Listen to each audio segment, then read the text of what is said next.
বিসমিল্লাহির রহমানির রহিম। আসসালামু আলাইকুম। আশা করি সবাই ভালো আছেন। আজকে আমি আপনাদের তৈরি করে দেখাবো সাদা ঝরঝরে পোলাওয়ের রেসিপি। অনেকে পোলাও রান্না করতে যেয়ে বিভিন্ন ধরনের সমস্যা ফেস করেন, যেমন পোলাওটা ঝরঝরে না হওয়া বা সাদা না হওয়া, বা অনেক সময় পোলাওটা আঠালো হয়ে যাওয়া। আজকের রেসিপিতে আমি কিছু টিপস শেয়ার করব।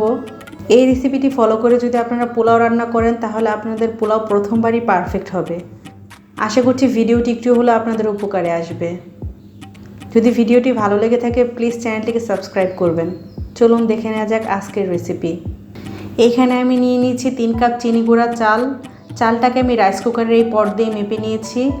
চালটা আমি ভালোভাবে ধুয়ে 10 মিনিট ভিজিয়ে রেখেছিলাম। তারপর একটা ছাঁকনিতে নিয়ে পানিটা ভালোভাবে ঝরিয়ে নিয়েছি। এতে আমার সময় লেগেছে 20 থেকে 25 মিনিট। আপনারা চেষ্টা করবেন 20 থেকে 25 মিনিট সময় নিয়ে চালটাকে ধুয়ে ভিজিয়ে রেখে পানিটা ভালোভাবে ঝরিয়ে নিতে। এতে করে পোলাওটা ঝরঝরে হবে। এখন আমি একটি কড়াই নিয়ে নিয়েছি। দিয়ে দিলাম এখানে 2.5 টেবিল চামচ তেল আর 1 টেবিল চামচ ঘি।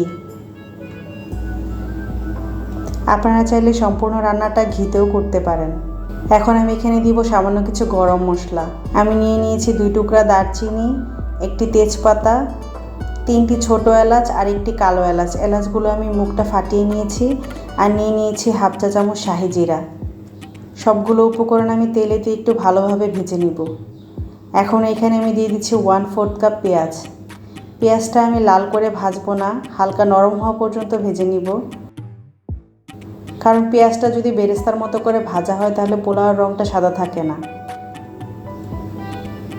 পেঁয়াজটা নরম হয়ে এসেছে। এখন আমি এখানে দিয়ে দিচ্ছি 1 চা চামচ রসুন বাটা আর 1 চা চামচ আদা বাটা। রসুন আর আদাটাও আমি তেলে ভালোভাবে ভেজে নিব যাতে এর কাঁচা গন্ধটা দূর হয়ে যায়। এখন আমি এখানে দিয়ে দিচ্ছি চাল। চালটা তেলে দিয়ে খুব ভালোভাবে নেড়েচেড়ে ভেজে নিতে হবে।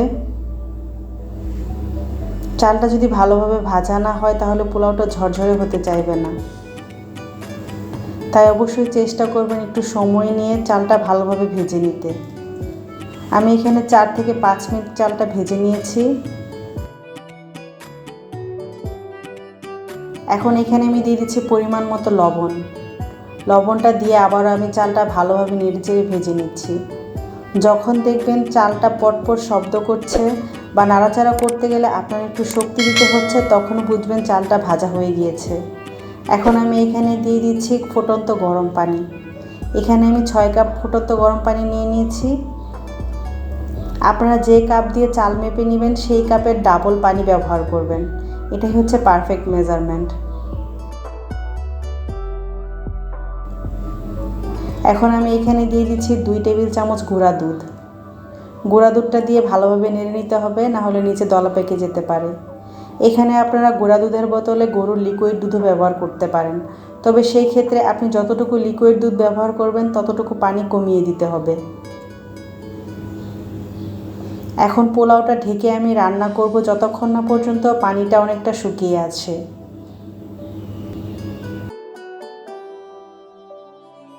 এ সময় চুলার আগুন থাকবে মিডিয়াম টু হাই। দেখুন পানিটা অনেকটা শুকিয়ে এসেছে। এখন আমি পোলাওটা উল্টে পাল্টে নেড়ে চেড়ে নিব। দিয়ে দিলাম এখানে 3টি কাঁচামরিচ। মরিচটা আপনারা আপনাদের ইচ্ছামতো ব্যবহার করতে পারেন। পোলাওটাকে আমি ভালোভাবে নেড়ে চেড়ে ঢেকে 15 মিনিটের জন্য এখন দমে রেখে দিব।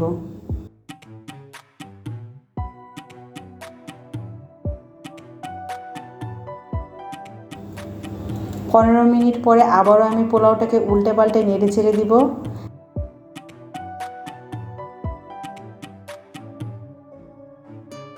এখন আমি এখানে দিয়ে দিচ্ছি কিছুটা পেঁয়াজ বেরেস্তা আর দিয়ে দিলাম সামান্য কিছুটা ঘি।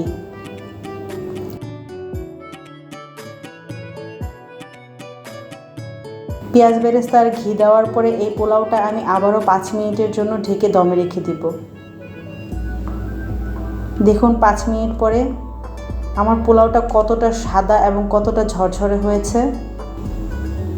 দেখেই বুঝতে পারছেন পোলাওটা কতটা পারফেক্ট হয়েছে।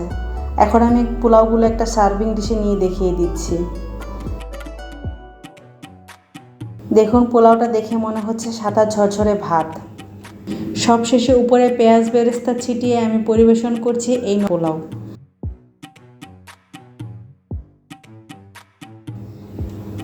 আশা করছি ভিডিওটা আপনাদের একটু হলেও উপকারে আসবে।